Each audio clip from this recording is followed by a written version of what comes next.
Business Now is brought to you by the Information Technology Association of America, business development, networking, and public policy leadership for today's IT industry. And in part by Sprint, together with Nextel. Stay connected, stay informed. And in cooperation with the Corporation for Public Broadcasting, PBS, and Maryland Public Television.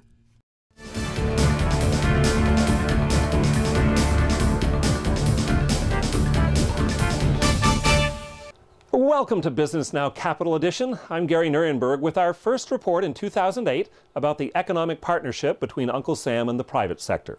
Here's a prediction for the new year. Somebody is going to do something stupid, taxpayers will pay for it, and government contracting will get another black eye because of it. And even though it will get a lot of attention, it's still the exception in a process that generally works well, providing far more successes than failures and saving taxpayers tens of billions of dollars through IT solutions that measurably improve government performance. Now, that big picture also shows government contracting to be the driving force in our regional economy, propelling the greater Baltimore-Washington area to #1 in the United States for entrepreneurship, as ranked by Inc. magazine. Last year, federal spending on technology in the region was nearly $55 billion, only a modest increase in real growth, but Dr. Stephen Fuller of George Mason University says technology is still the fastest growing sector of the area economy. Today, we'll look at the big picture through the eyes of two distinguished women leaders in the IT industry. One is president of one of the largest government contractors, the other a founder and CEO of an entrepreneurial high-growth company which is solving highly classified and complex challenges for DoD. After that, we'll look back on some of the great business success stories of 2007. But first, Phil Bond, the president and CEO of the Information Technology Association of America, talks with Donna Morea, CEO of CGI Americas, which is ranked as one of the largest IT companies in the world. And it's clear that she enjoys the rigors and challenges of a demanding job. Well, my job is a lot of fun. I have responsibility for all of CGI's operations in the US and India. I have clients that span the spectrum of industries, from government clients at all levels, commercial clients, financial services clients, banking, insurance, telecommunications clients. I have a fabulous team, and most importantly, we work together with our clients to make a difference. So we have a blast. We just have a blast. Dr. Stephen Fuller from George Mason University here locally compares the government spend in IT of about $70 billion to the world's largest R&D program. Is that the big picture? What's the big picture you see? Let me just say that I've been working in government for over 25 years, and I do believe that Stephen Fuller's comment is true today and can be even more true tomorrow. We are working together on programs with government where we bring the best of private sector ideas, married with the experts and the missions of government to solve very, very complex problems together. And let me give you an example of one program where I think we really illustrate what Stephen Fuller was talking about. We are very, very active with the federal government in their initiative in financial management, which was first called Lines of Business and now called Shared Services. And there were several ideas behind that program. One idea was to move from originally building custom systems to then using off-the-shelf systems to buying once and using many. And that's the whole concept behind this shared services environment. So in that regard, are there some ways maybe the federal government is actually ahead of the private sector? In some ways it is. I would say there's a common thread whether you work with government or commercial clients, and that is the tension between the enterprise as a whole and the operating units as independent stovepipes. What's nice about this model, and frankly I think it's better than some of the commercial models, is that the buying agencies have a choice. They do not have to have one solution fits all. You talk about silos and the need to do some information sharing. Some of the folks who watch this show, who work for those agencies, maybe haven't bought into that vision yet and want to keep that information in their agency. What would you say to them? Well, anytime there's big change, there are always some people who are the early adopters, some people who jump on later in the bandwagon, and then some people who never will jump on the bandwagon. But it's been our experience, particularly in this kind of a program, that success breeds success. And so where do we go next? Well, I think one of the trends that we're going to see in government, and frankly, we've seen it much more as a tidal wave in the commercial sector, is the move toward managed services.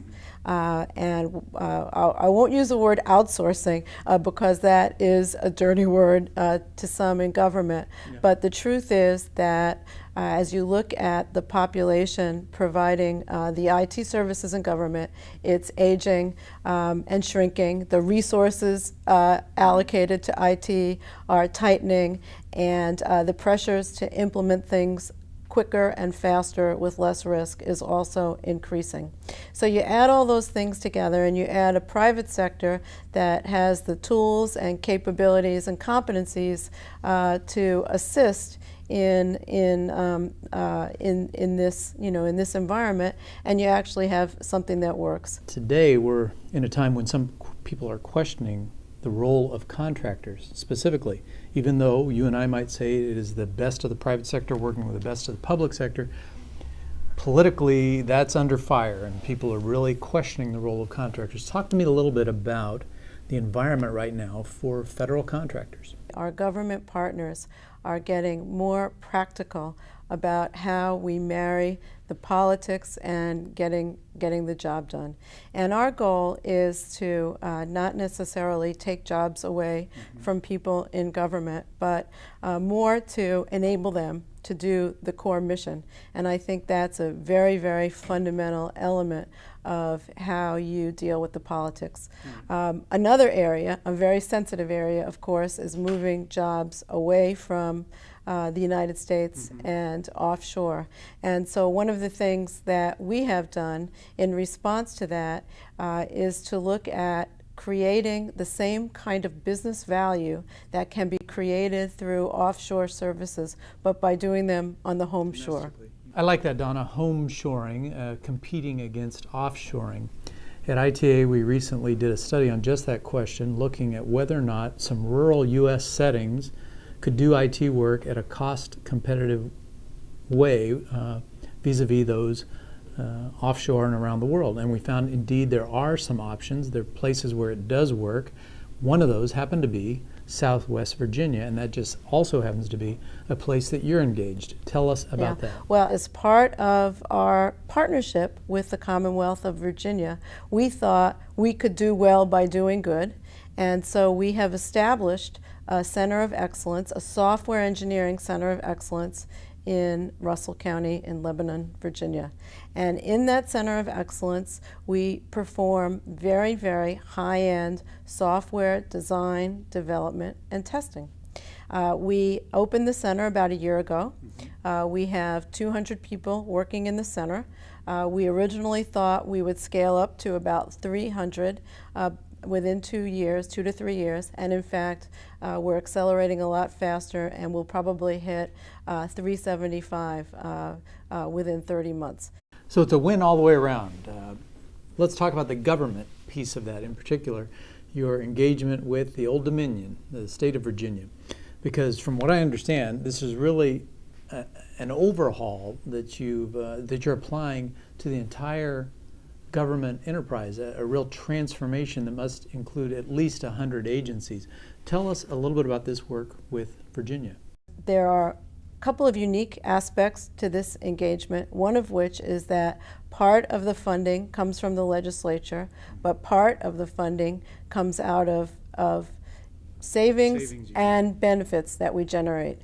both savings in terms of the efficiencies that we gain through more improved use of technology and business processes, and also benefits that we can identify and achieve in areas like revenue generation. Based on what you've seen in the past, what do you see coming down the pike? What kinds of changes, new e-government applications, whatever, what do you see coming in government? I think the federal government is really embracing using e-government for citizen services and figuring out ways to extend those citizen services into broader and broader areas. I think it was 1999, we first started working with CMS, part of HHS, on this small idea for a portal for Medicare. And almost 8 years later, we now have over 15 million hits a month. What was really mostly a portal to transmit very, very small sets of information and pretty focused on a few aspects of the program has become broader and broader. We talk a lot, Donna, in this segment about bringing the best of the private sector to the public sector, because when it comes to information technology, the notion, of course, is that the real innovation takes place in the private sector. You have insight into both of those worlds. So what's next? What should we be bringing from the private sector into the public sector? With minor modifications, we were able to take this solution called CACS, our computer-assisted collection system, and make it work in revenue organizations, both in the states and in the federal government. In fact, today, as of today, this system is the underpinning of the collections operations in 20 states, including the Commonwealth of Virginia. To the extent that we keep records on the business successes, we have recorded over $1.5 billion in increased collections through the use of this system. And I guess that's exactly the way it works. You generate results and you generate savings along the way, but you've also created a significant number of jobs in the local economy. In fact, as I say that, that's really what we've seen right here in Northern Virginia. I moved to this area over 20 years ago, and frankly, the growth in this industry here in the Northern Virginia area is phenomenal. And in fact, we've created a whole economy in the Northern Virginia area around IT, and it has more benefits than appear on the surface when you just think about what we're doing in partnership with the government, because we really have created an environment where there are collaborations with the universities, where we're providing input into the curriculum, into R&D, where graduates are coming out, creating more opportunities, building new companies, recruiting more students, funding more research. So it's a truly virtuous cycle, and it's been great fun to be here in Northern Virginia over that period.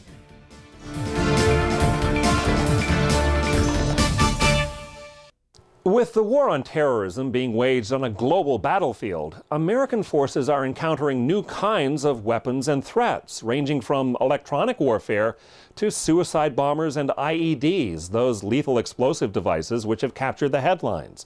To prepare U.S. forces for victory in unconventional and asymmetric warfare, the Army is working to change its culture. It's emphasizing not what to think, but how to think. BusinessNOW's Len Dybert reports how the Department of Defense has teamed with a private sector business to enable this crucial paradigm shift. Colonel Dick Larry is a veteran of combat in Iraq, and he now heads the Army's office to defeat IEDs. At the same time, he's helping the Army become more agile to defeat the enemy in unconventional or asymmetric warfare. We have an enemy that is adaptive. They are not tied to any certain type of military doctrine, like say back in the old days of the Warsaw Pact. Well, our job and what we're doing well for the Army is to reduce that bureaucracy to where we're not tied down by any type of bureaucratic issues, to where we can make those adaptive changes quickly to stay up with the enemy. And that's really the key, is getting into his decision cycle and his decision loop to where we can then start looking and getting ahead of him. Working alongside officers from the Army's Asymmetric Warfare Office in the Pentagon are men and women from Fairfax-based Landmark Technology. The LMT team has diverse military backgrounds, including a former Marine helicopter pilot, an atomic physicist, engineers, a Marine Master Explosive Ordnance Disposal expert, and an airborne infantry and special forces officer. Each Landmark person in this office was handpicked. They have a professionalism and expertise that I believe you'll find is unparalleled. As a retiree, I still have my hands in the pie, so to speak, as helping bring our troops home in one piece. I look at it as I have kids that are that age, and what I do today may protect them in the future. And one of the things that really impressed me about LMT, and one of the reasons that I'm glad to be associated with it, is because I feel like I'm really part of an exceptionally talented team of people that work hard, have a lot of expertise in a lot of different areas. My greatest personal satisfaction easily is knowing that my work here still contributes significantly to the men and women with whom I've served who are still in the service. I would say that I will always have an enormous emotional investment in both their safeguard as well as the safeguard of those they're charged with protecting. The opportunity to provide unbiased, our opinions on scientific solutions, so that we could provide the best technologies and systems to the warfighter. That's what is exciting about this job. When you look at a contractor, or as they call us, the tie guys, we're not just some fellow off the street. A lot of us have backgrounds too from the military. I'm happy to be in a place where I feel like my opinions matter, where I can help the heroes that are out there that are fighting for our country. I don't think sometimes the American people really truly understands the hard work that great Americans are doing, like LMT and other organizations like them are doing. They're doing yeoman's work for their country. In addition to the professional challenges, Landmark employees say they like the company's feeling of family and strong benefits. With health insurance being a big issue for many people, it's one way that I've been able to maintain such a vibrant and thriving employee base. For its work in leading an Army-wide effort to defeat improvised explosive devices and counter rocket, artillery, and mortar attacks, Landmark received the Department of Defense Award for service-disabled, veteran-owned small businesses.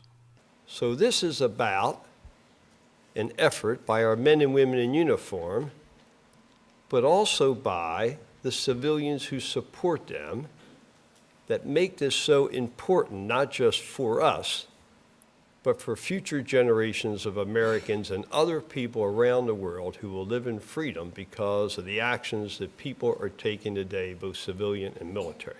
More than 70% of Landmark's employees are veterans, led by a former Navy intelligence officer, Lanny Hay. This award represents the progress that our nation has made in creating economic opportunity for our military veterans. It highlights the contributions and success of the service-disabled veteran community in their continued service to the country in an economic capacity. The awards that LMT has run is really a reflection of why they choose us. Again, I think what it goes back to is how responsive LMT is to the client and its ability to move in a quick changing environment. Today, Landmark's 150 employees support more than 20 federal agencies, but the company had humble beginnings in the mind of a girl from Vietnam who dreamed of becoming a member of the Blue Angels. After Ms. Hay graduated from the Naval Academy in 1997, instead of breathtaking precision flying as a Blue Angel, she patrolled the skies in a Navy P-3 Orion, collecting and analyzing intelligence in Europe, Asia, and the Middle East. Her experience as an intelligence officer proved invaluable when she started LMT as a one-woman consulting company. From day one, I could step into that market space, being able to talk the talk, understanding the lingo, understanding the organizational structures and how they work together, understanding the needs and being able to identify the needs and the solutions for those needs for my clients. And I truly see my participation in working with the government, with the federal government, as a value-added partner in not only providing much-needed services, but also as stewards of the taxpayer dollars. Ms. Hayes says she's relied heavily on training, mentoring, and marketing help from the Small Business Administration and its program for disadvantaged businesses. The SBA's Joseph Lodo says Ms. Hay knows more about the contract she's pursuing than the actual contracting officer. She's not going in saying that she's a disabled veteran. She's not going in saying that she's a minority. She's going in based off of past performance, that she's trusted in the community in terms of being able to have the capacity and the capabilities to deliver. And by the end of the day, she is going to win the argument in terms of the contracting officer to be able to deliver on time, to exceed expectations, and produce a product for the taxpayer and for that agency that everybody can be proud of. She's trusted in the government community and trusted in the private sector. The end result, a stream of awards, impressive growth, and annual revenues of $15 million. America is truly a land of opportunity. In this great land of ours, the only limitation is the size of your dream and the degree of your dedication. So, ladies and gentlemen, our National Minority Small Business Person of the Year, Ms. Lenny Hay. My commitment to you is to continue being a living example of the American dream. Thank you for providing me a life of freedom, a life of choice, and a life of endless possibilities. I'm Len Dybert, Business Now.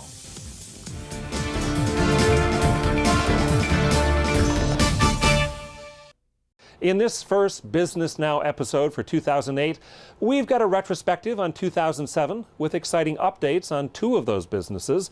By any measure, they were extremely successful in 2007 and already are off to a strong start in 2008. In this IT Money segment, we'll take a more in-depth look at a company which is creating a buzz on Wall Street.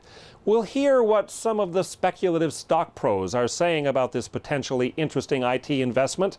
You've seen their satellite images on sites like Google Earth. In the last 2 years, GeoEye has become the largest publicly traded commercial orbital and aerial imagery company in the world. GeoEye's ascent into the public eye was jump-started by a U.S. policy mandate from President Bush in 2003. It required the government to rely, to the maximum extent possible, on the commercial sensing industry, companies like GeoEye.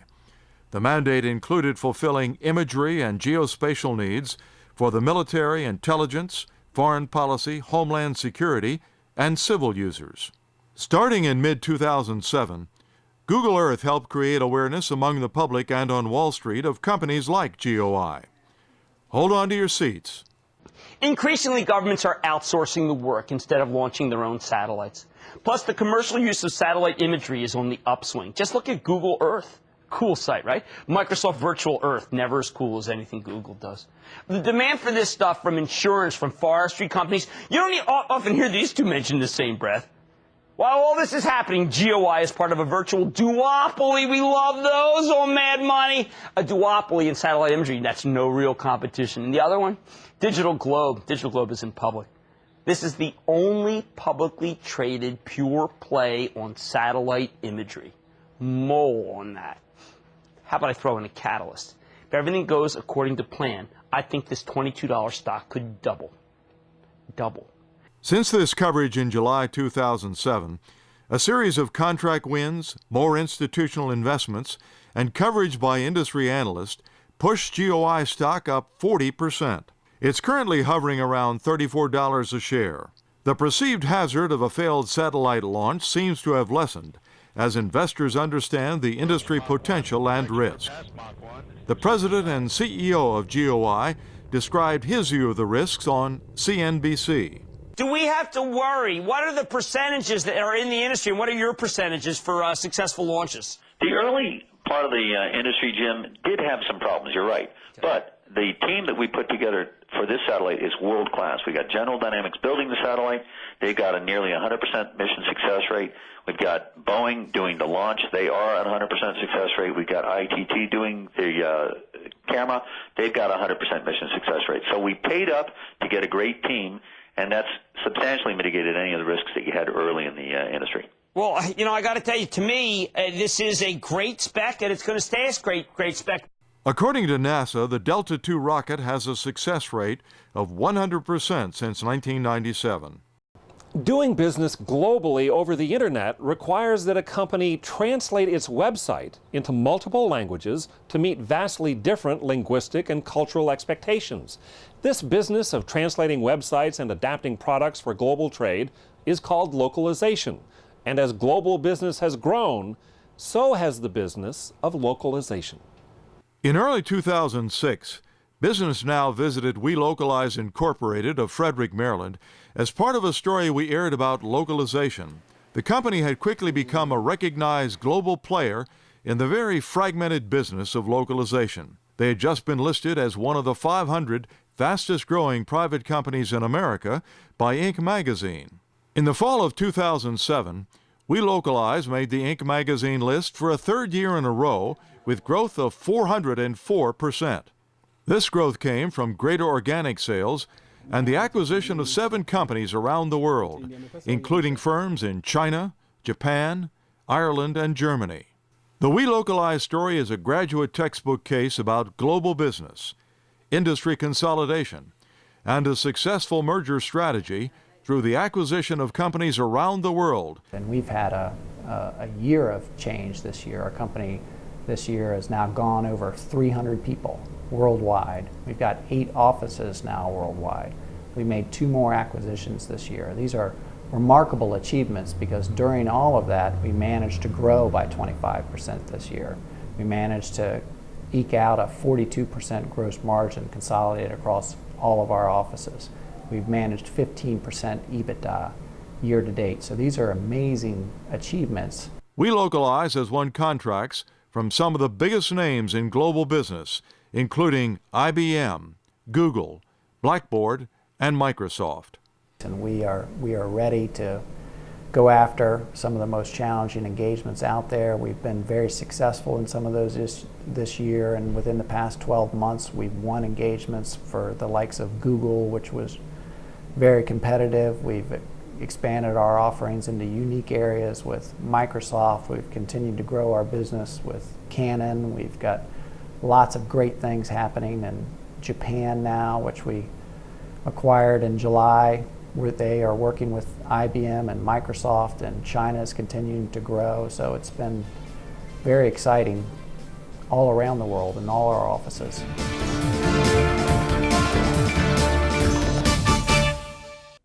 And that's today's Business Now Capital Edition. I'm Gary Nierenberg, inviting you to join us next time when industry leaders gather in the nation's capital to discuss what's ahead for IT in 2008. If you would like to revisit stories from today's program, previous editions of Business Now, or view the extended version of Tech Talk Roundtable, visit www.businessnow.com.